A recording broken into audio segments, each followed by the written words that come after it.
Hello, everybody. We're going to start off briskly. I'm Pat Bolger. It's my honour to share this session. So again, before we start, I want to thank Dublin City Council, the Department of Tourism, Culture, Arts, Gaeltacht, Sport and Media, the Expert Advisory Group of the Decade of Centenaries for their support for this event, and also to all of the unions and other contributors who've assisted us. So I'm going to just do two plugs really before we start. I think for most of you, Martin Maguire and Therese Caherty wouldn't be strangers, but just to say, Therese's book, The Road to Repeal, is available at the bookstall outside, but it won't be open until 5 o'clock today, and then it's open again on Sunday here. And Martin, as you know, is a frequently published author, so he's a retired senior lecturer in the Department of Humanities at Dundalk IT. He is currently a visiting research fellow at the TCD Centre for Contemporary Irish History and also visiting lecturer at the UCD Geary Institute for Public Policy.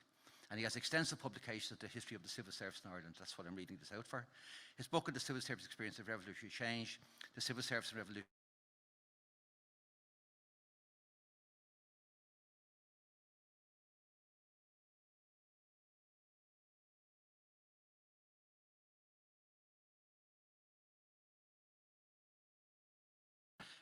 Of which I am a member.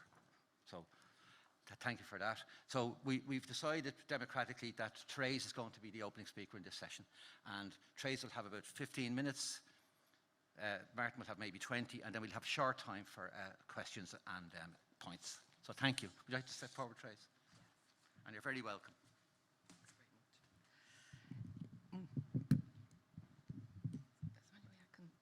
Can I just move that down a little? I must say, thanks to everybody for coming along here this evening or this afternoon. I'm much more used to being down there than up here, so I'm having a bit of a moment adjusting. I want to start off by thanking the Irish Labour History Society for including the Irish Women Workers Union in its wide-ranging agenda, and Mary Muldowney in particular for having confidence in me to actually come here today and say a few words about the Irish Women Workers Union. I'm here because of my involvement in the commemorative committee that we set up with Mags O'Brien, who was here a moment ago, and other women and men. Des Derwin is down there, he was involved in it too. That's what prompted the opportunity to come along here this evening. So I'll just be sharing some of my observations as an activist, as a trade union. My union is the NUJ. I worked for it as a workplace officer, and it's the crucible for the obstreperous, unmanageable membership and leadership of the Irish Women Workers Union that I will be talking about this afternoon. So we all experience moments that alter the course of our lives. Mine was walking through the door of 48 Fleet Street in the early 1980s to take part in an ANCO course. I'd never heard of the Irish Women Workers Union, never thought something like it could have existed in an Ireland that at the time was hell-bent on the Eighth Amendment. So I didn't know the building was their long-time base, or that Mary Jones was busy there compiling the union's definitive history, or that its final General Secretary, Porgini Waraku, had been looking for a tenant and found one in Irish Feminist Information, the collective that set up the Women in Publishing course I was about to start. At the time, Irish publishers' output of female writers was just 11%. So the aim was to set up a women's publishing house to fix that. Another case of sisters doing it for themselves. Attic Press opened in '84 when Roisin Conroy and Mary Polkeen started putting women's political issues on the bookshelves. As the union was about to merge with the Federated Workers' Union of Ireland, it had enabled one final step forward for women. Ní Waraku saw plans for the new press weren't dissimilar to her union's original aim, which was to offer a group of workers commonly regarded as second-class citizens a space in which to find their voices and articulate their case for a better lot, sometimes in the face of opposition from men on both sides of the table. Number 48 was pivotal personally. It's where the importance of remembering those who had gone before took hold. The union became a beacon, as did the 1970s Irish women's liberation movement and the right to choose movement that followed. They had done so much, and there was still so much more to do. I became an activist. Sean McBride House on Fleet Street carries no public recognition to this day of the union, a shame given its crucial role in the 1913 lockout and beyond. The commemorative committee did try to rectify this, but while the occupant was willing to meet us, that's as far as it went. At least we have sculptor Jackie McKenna's lovely plaque outside these doors. Before moving to reasons for a woman-only union and its legacy, I'd like to look at one of its best-known members, now at least, Rosie Hackett. I joined the campaign to have the bridge not far from here named after her in 2013, a campaign started by Jenny Gartland and Lisa Connell and Angelina Cox of Labour Youth. They'd already made Hackett a strong contender on a list that included James Connolly, Willie Birmingham, Frank Duff, Kathleen Mills and Bram Stoker. We ran a public meeting here in Liberty Hall to tell people about Rosie, to generate public support for naming the bridge in her honour, and to persuade some less obvious councillors that she was at least worth a transfer in the referendum ballot Dublin City Council was using. One speaker on the night effectively questioned our focus on Hackett, describing her as not a super-proletarian hero, more a spear carrier. The word merely may or may not have been used, but it was clearly intended. That stance, one that hasn't gone away, helps us make more sense of the oversight on Fleet Street. Of course, the bridge nomination might have been different. Many revolutionary women of that era had more than earned selection. Dr. Kathleen Lynn, who founded St. Ultan's Children's Hospital, Abbey actor and organiser Helena Maloney, the IWWU's first woman leader Delia Larkin, among so many others. Sept wanted the bridge named after Connolly, and it was suggested that Hackett herself would have stepped aside in his favour if she'd had the option. We didn't disagree, but believed that even before having a train station and a hospital named in his honour, he probably would have done the same for her. So we eagerly backed the young champions of Rosie Hackett, who was a 17-year-old, helped found the IWWU, lost her job in the Jacobs biscuit factory for her activity during the lockout, later worked alongside Maloney and Connolly in Liberty Hall, trained as a printer and told her nephew John Gray that she did indeed bring the first print of the proclamation to Connolly. On the first anniversary of his death, when a memorial banner was removed from Liberty Hall's roof, she, along with Maloney, Ginny Shanahan and Bridget Davis, locked themselves into the building and replaced it with one reading, James Connolly, murdered May 12, 1916. Large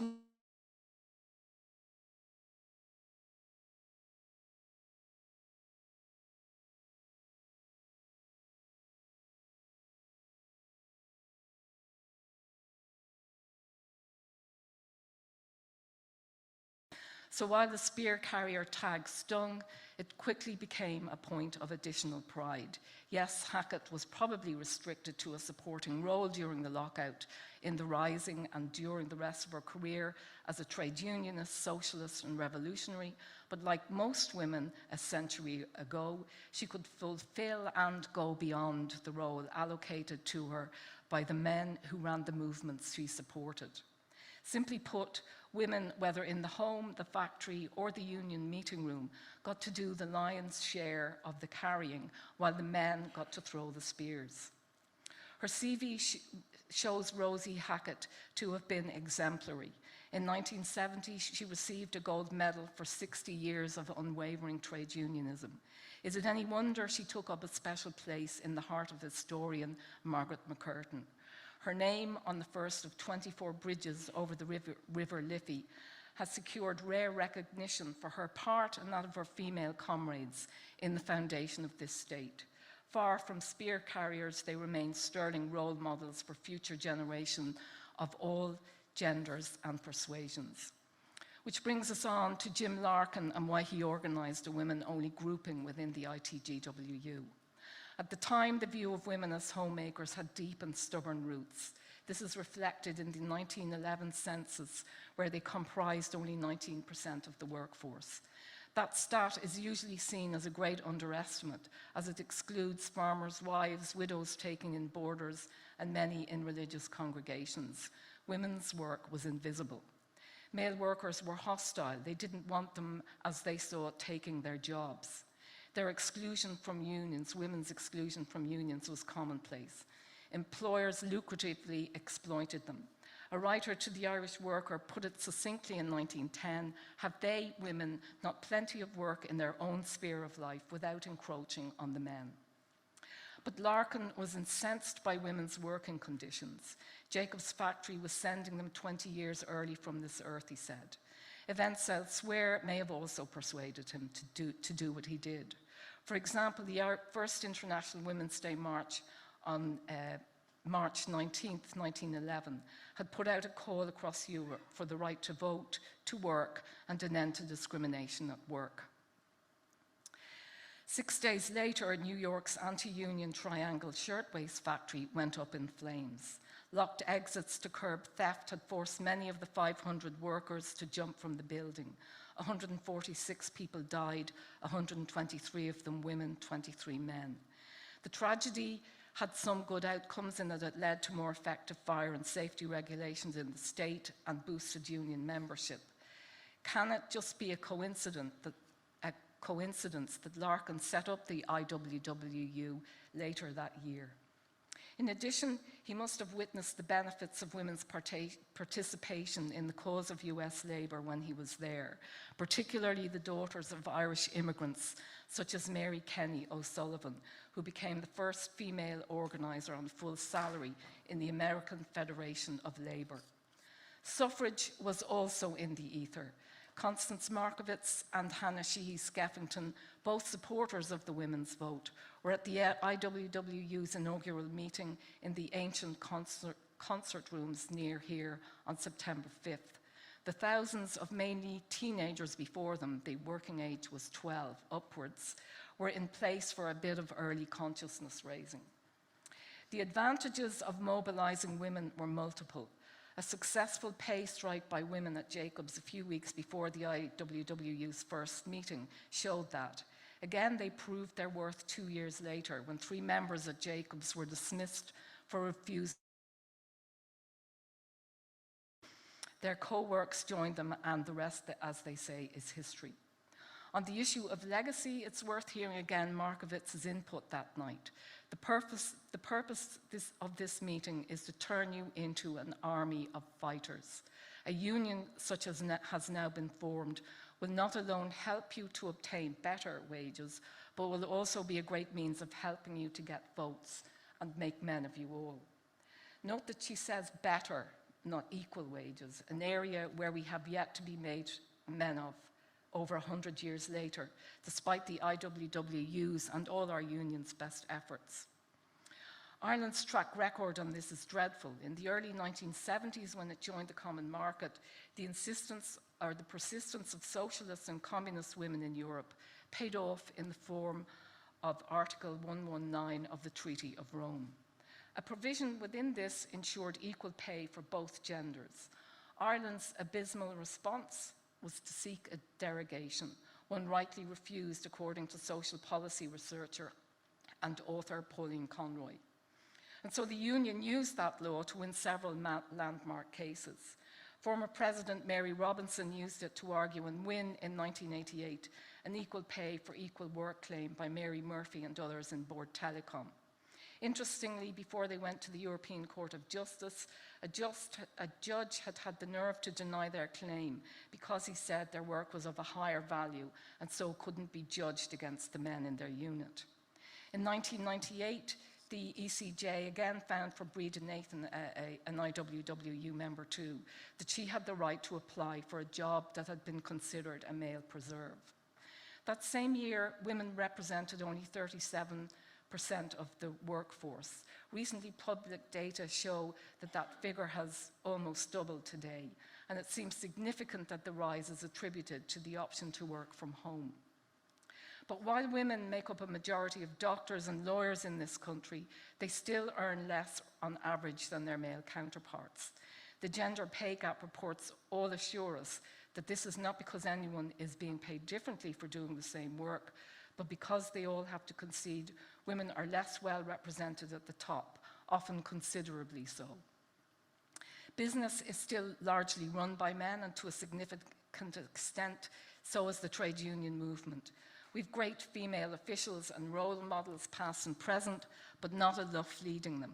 And while it is of course welcome that SIPTU's gender pay gap is less than half of IBEX, 13.6% is still above the national average, not a great look for the country's biggest champion of equality.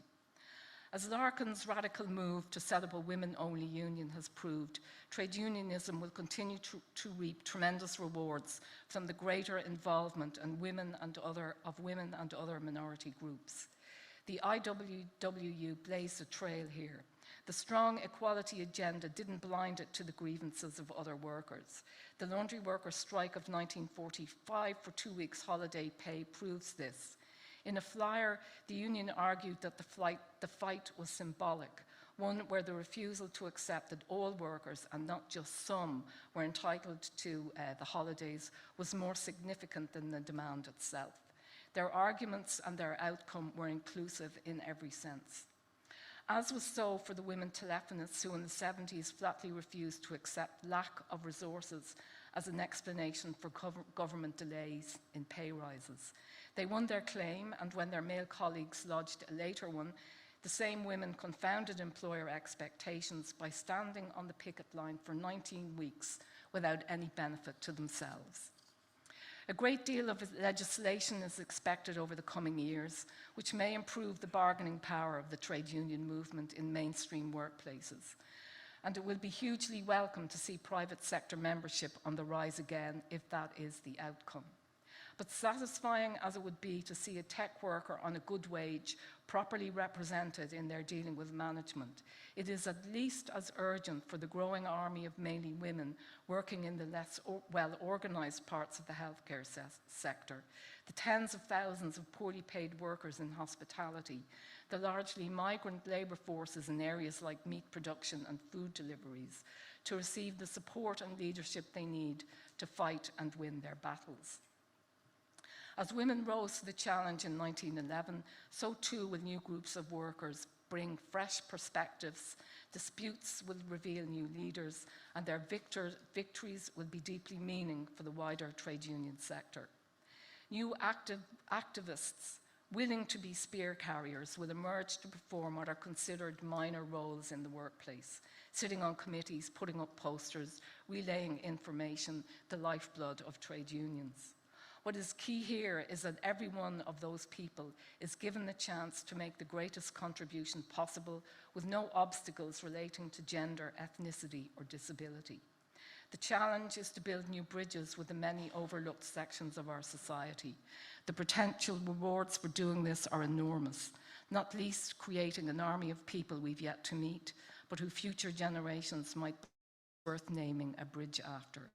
Finally, in 2023, as we get set to go to the polls to finally sort out Article 41.2, let's remember Louise Bennett, leader of the Irish Women Workers' Union.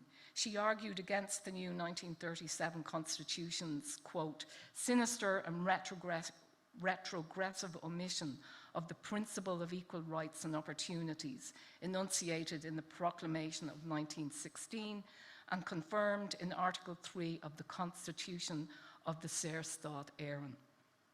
If only someone had listened to her. Thank you.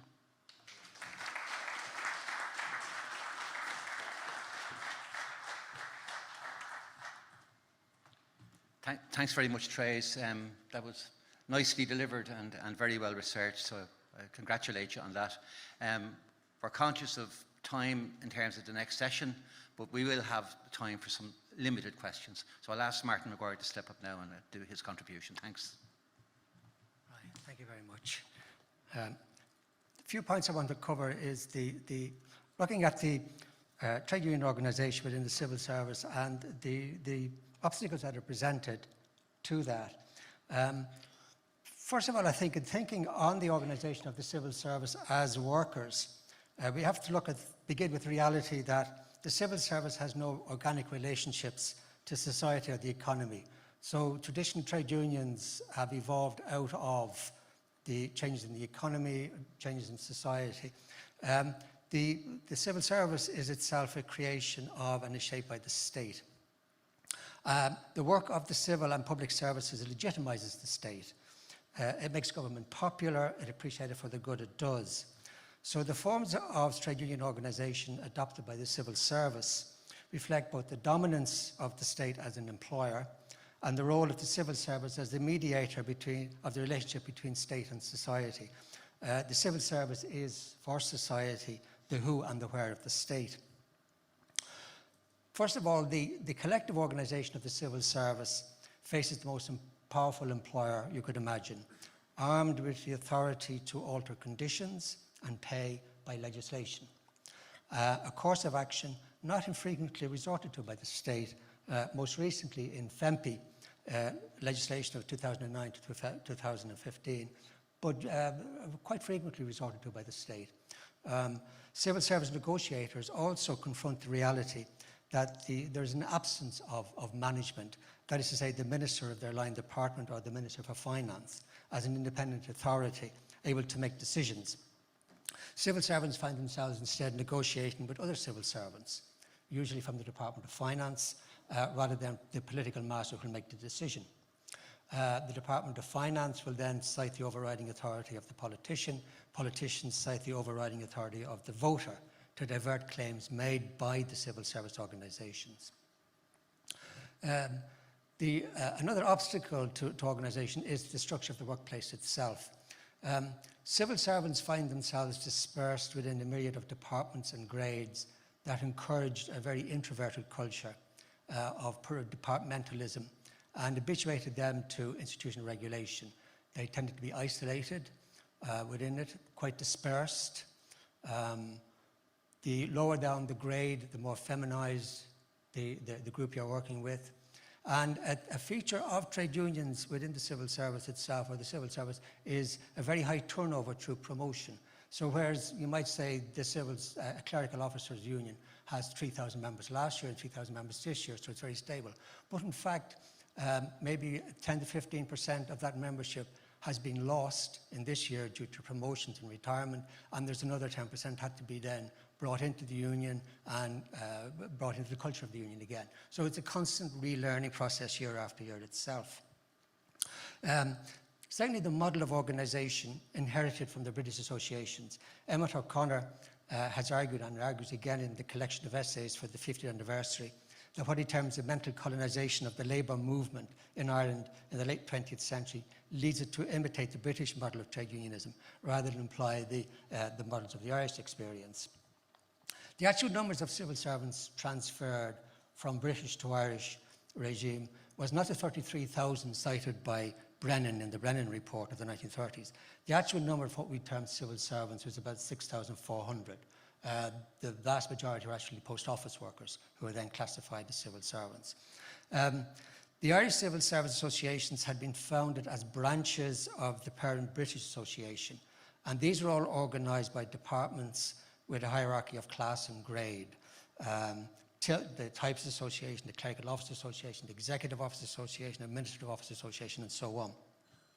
And the Irish Civil Service simply accepted the British model of organising by grade and class, despite the fact that the Irish administration was too small to accommodate the complex organisational structures of the British Civil Service. And then there's already come up several times, Ronald J.P. Mortished strongly urged through his Irish Civil Service Union and through his trade union newsletter, The Irish Civil Servant, first of all, criticised the Irish associations for merely imitating the British movement and urged the creation of a single national union for Irish civil servants, more aggressive than the British single-grade unions and animated by class rather than grade consciousness. Ultimately, an unsuccessful organisation, the Irish Civil Service Union, was a federal organisation open to all civil servants working to promote complete unity of organisation in the service of Ireland. Watershed's vision essentially was of a quasi-syndicalist, one big union for the whole of the civil service that would be capable of a united front in negotiating with the state. It failed, and as we know, Ronald Watershed went on to do very great things. Also, the intimidation exercise historically by the Department of Finance. The Civil Service Regulation Act 1924 brought all the departmental staffs into a single civil service under the control of the Minister for Finance. The Act also established the Civil Service Commission to recruit future civil servants by open competitive examination, which really did, for the first time, create an effective, non-corrupt, non-patronage civil service. It was a success.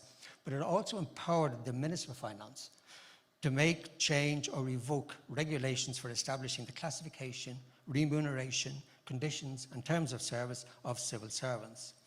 Thus, while the Civil Service Commission controlled recruitment, the Department of Finance remained solely responsible for terms and conditions of the civil service. This completely new department in Ireland, a Department of Finance, was very quickly assembled and shaped as an imitation of a very reactionary London Treasury.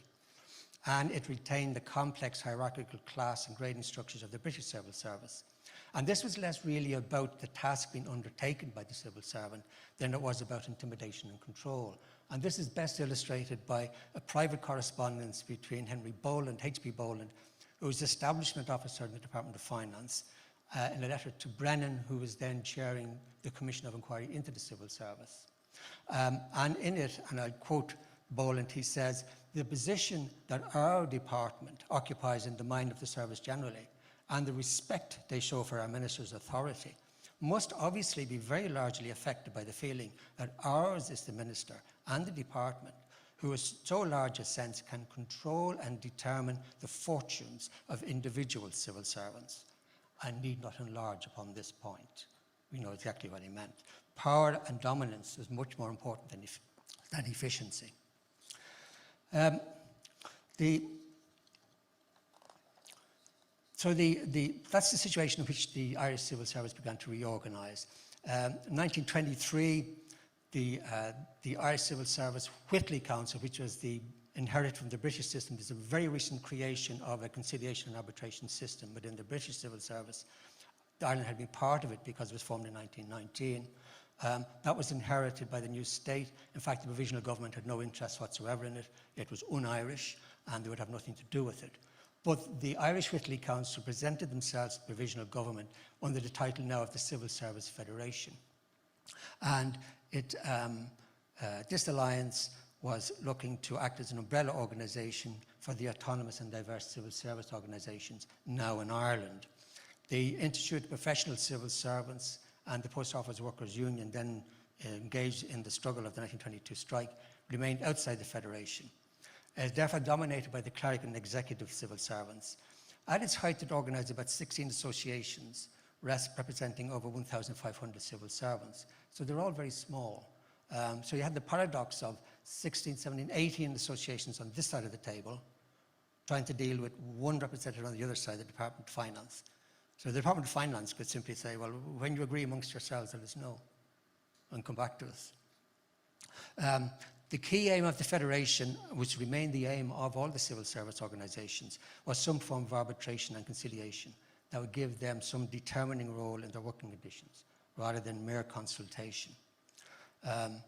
Instead, what they got was what was announced by Ernest Blythe, Minister for Finance, in December 1924, without discussion or any consultation, which was a scheme for a representative council for the civil service, made up of official and staff sides, composed of civil servants, no political representatives.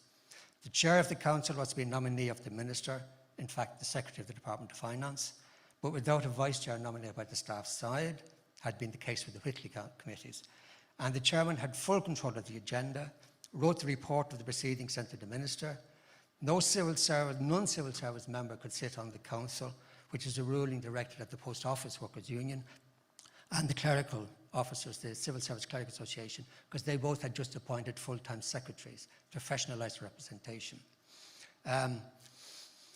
This was, it was an utterly worthless, correct? The civil service might think it was a conciliation council, but the minister was quite correct in referring to it simply as a representative council.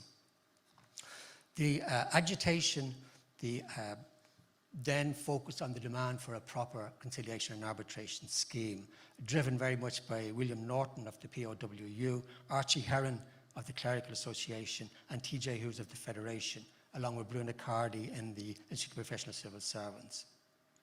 And this marks a new, very non-deferential style of agitation. They organised mass demonstrations by the civil service in opposition to the government pay cuts. Blythe was harassed by constant questioning by sympathetic, well-briefed Labour and other deputies in Dáil Éireann. The Civil Service and Cleric Association urged all civil servants to question the candidates in the next general election and their attitudes and policies on civil service pay, an action censored by the Cabinet as overtly political. The censure was ignored. I'll skip through that, the long struggle for it. The government very successfully, both Cumann Gael and Fianna Fáil resisted it, and the arbitration was finally achieved in the first inter-party government, where William Norton simply brought it in without any difficulty, immediately delivered. There were some important limitations. Only claims made on behalf of classes could be brought to conciliation. Individual cases were not catered for. The Minister retained the power to reject any arbitration finding, but only with permission of the Dáil. And finally, the scheme was only available to classes and grades up to the higher executive officer scale, just excluding higher grades. Nevertheless, an important advance had been achieved, and the successful creation of the CNA scheme greatly enhanced the status and the attractiveness of the associations. Membership began to grow significantly within these. The Fianna Fáil government accepted it was now a reality, and they didn't try to undo it, although they did feel, particularly Henry Boland has always said that what he called the flesh pots of Whitleyism may be very good for the civil service, very bad for the state. It is not good that government should have to defer to anybody in making these sorts of decisions, but it was achieved. And what I want to do finally to finish up is look at the developing, the negotiation style. Sorry, just before I go on to that. At conciliation, there were very interesting aspects to civil service trade union negotiation. The Department of Finance very quickly devised a way to hold down salaries by agreeing to key grades, so that a key grade was identified, and lots of other grades would then, or jobs were associated with that. And the Department of Finance would then hold that grade down, and by doing that, hold down a whole web of other positions. The civil service associations, the civil service trade unions, then got very good at focusing on that grade and driving it up as far as possible, and then having a cascade of increases across the rest of the civil service. So it's a very interesting and different negotiation style. Another unique feature of civil service negotiations was an emphasis, an extraordinary emphasis in some cases, on promotional opportunities, rather than simply on absolute pay levels.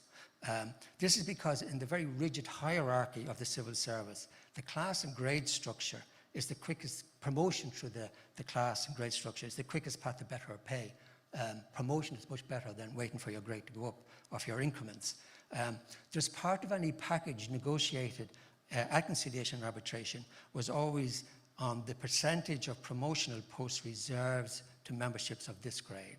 So how many promotional posts to executive officers are being held exclusively for members of the clerical grade.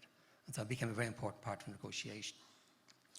Now, I want to look at then involvement with Congress. Congress were, generally speaking, by tradition, wary of the relationship between the Labour Party, or wary of the relationship between the government, rather than as employer. They were very wary of government getting involved in the business of pay negotiation, other than as employer. On the other hand, government is very wary of the relationship between the Labour Party and Congress. And nevertheless, the Irish Congress and trade unions did, from the very beginning, have a very lively trade union presence through the Post Office Workers Union and the Clerical Association. Both these unions had regularly proposed motions on issues of concern to the civil service, such as long-standing demands for arbitration, the poor levels of pay in the public service, the lack of promotion. And Congress had generally debated these motions with considerable sympathy and interest, and had generally supported these motions. And during the 1960s, many of the civil and public service unions looked for trade union licenses to move from being simply recognised associations to becoming full trade unions and join Congress. And you see there was a lot of them coming into the 1960s. Driving this change in the culture of trade unionism within the civil service is the transfer of a lot of civil servants to the semi-state sector and beginning of privatisation. And the civil service unions wanted to retain those members so the civil service becomes a civil service and public service union, or civil service semi-private, and increasingly the membership is a much broader membership than exclusively within the civil service itself. The growth was also by combining many smaller and exclusive associations into fewer and stronger trade unions. The LGPSU grew like that, the UPTCS, the clerical union, the executive officers grew enormously, but simply by the accretion. And this is a process that has now culminated. 100 years after the vision of Ronald Mortished of a single one big union, we have with the creation of FÓRSA Union in 2018, finally the achievement of it. Not quite the centenary, but nearly there. Now, finally, the entry of the civil and public service organisations made the Public Services Committee of Congress the ideal platform for united action across the Civil and Public Services Union, and it represents a decisive change of focus for civil service trade unionism. It reflects a general recognition that the future lies in developing as part of a wider trade union movement. And the Public Services Committee broadened the field of trade unionism by expanding activism from the pursuit of interest, that is more money, basically, to the pursuit of rights. They used litigation in the courts, and particularly after accession to Europe, the new weapon of European law on equality and workers' rights, especially in the field of rights of women in the civil service. Several very key court cases. And I just make the point, in negotiation, you're always trying to find your way. You're a good negotiator sensing where the ground lies that you can move on to. In a court case, you either win or lose. There is no negotiation, and it can be enormously expensive. So it's quite a risk for the civil service trade unions, but remarkably successful.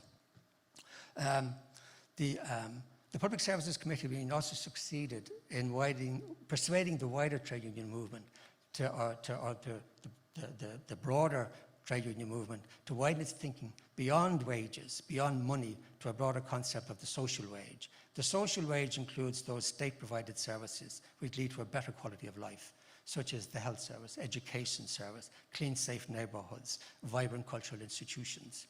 And it was argued that a higher social wage could balance a lower cash wage.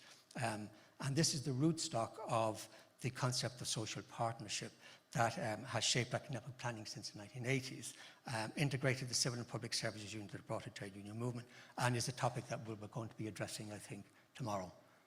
That's it, briefly. Okay.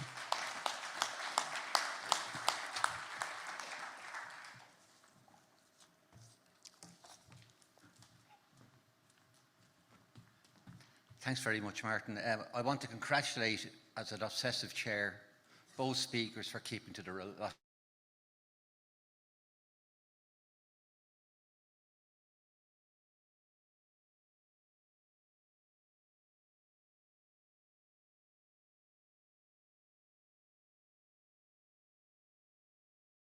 Allow 5 minutes, right?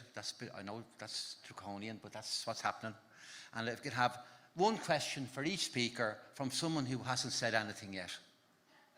And could you ask a question rather than making a statement? Those statements of congratulations to the speakers are welcome. Betty.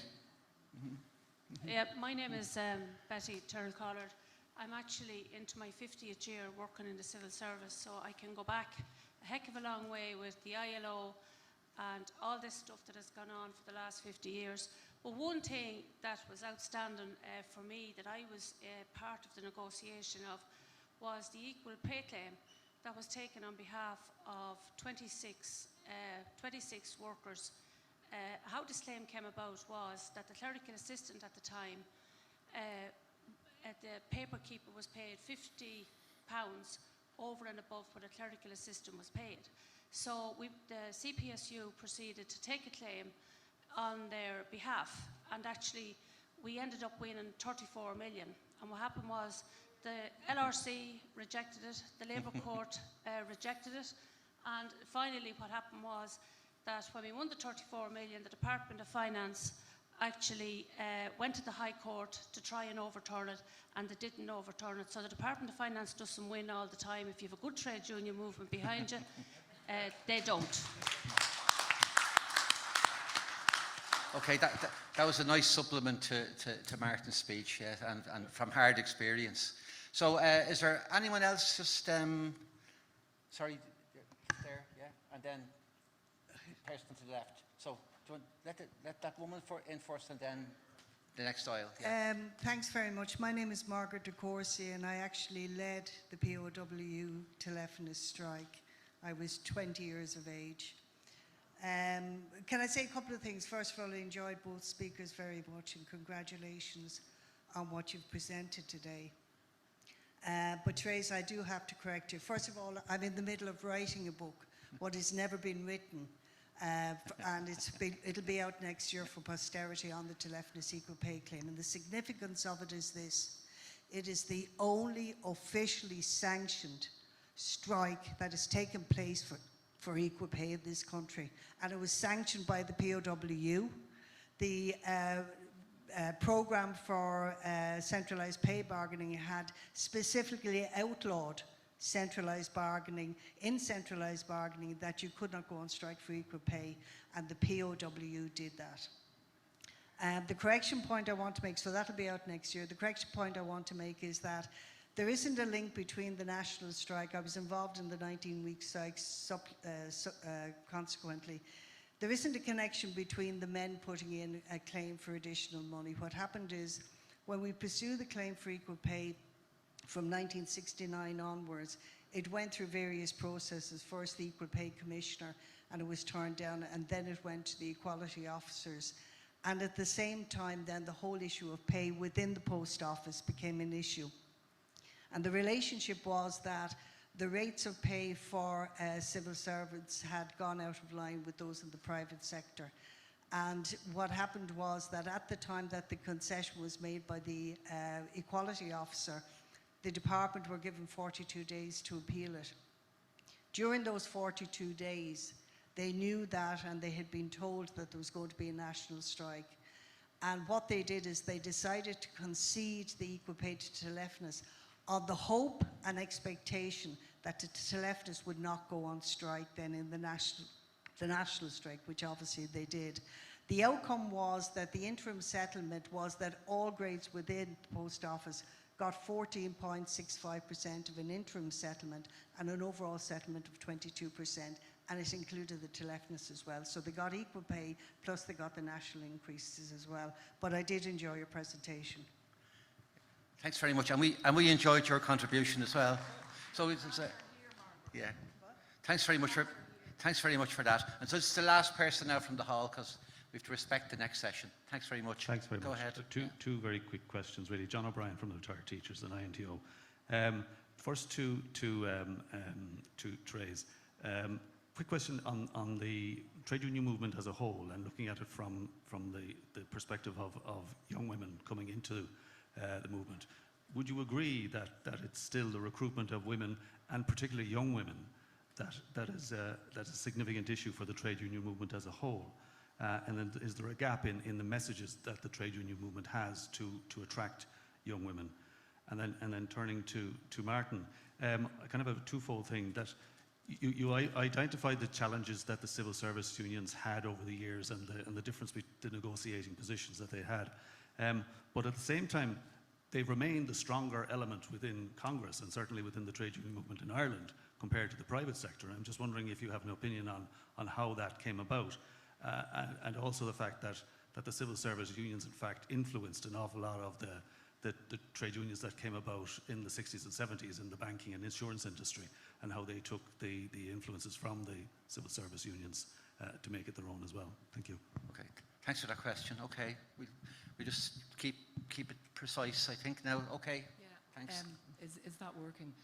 Thanks for that question. I mean, it is a huge question, and I just know that from my own involvement as an activist in my own trade union, the National Union of Journalists, things have improved tremendously since I went in initially. Women across the trade union movement are much more publicly visible. They're visible on committees, they're visible as reps.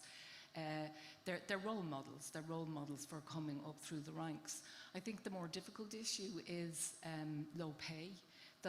I've worked in in conditions where the pay was really dreadful as an older woman. And I don't know how young women and young men, it's not just a gender issue, I don't think, the trade unions don't seem to be relevant to them. You have to pay a membership fee. Sometimes the fee it takes a lot out of a small wage. The benefits are not visible to them. So I don't have the answers, but I do think there does need to be a different sort of strategy around those low-paid workers that acknowledges the difficulties that they face with families, mortgages, particularly at the moment. Thank you. On the civil service trade unionism and their influence, as everybody's noted, there's a very strong tradition of trade unionism within the civil service. I think part of that would be the Department of Finance, although they don't really like the trade unions that much, they do encourage it though, because then they have someone they can deal with, rather than dealing with individual cases. They just go to your union and they'll take it over. Also, the pattern of wage negotiation in the 70s, the comparabilities began to break down very quickly. And there's something more needed rather than just more money. And everybody experienced that. You can never catch up with it. And that created the circumstances in which something more sophisticated could be tried out. Yeah. Okay. Thanks very much, and thanks for your attention. Again, your appreciation for the speakers. We're finishing the session now.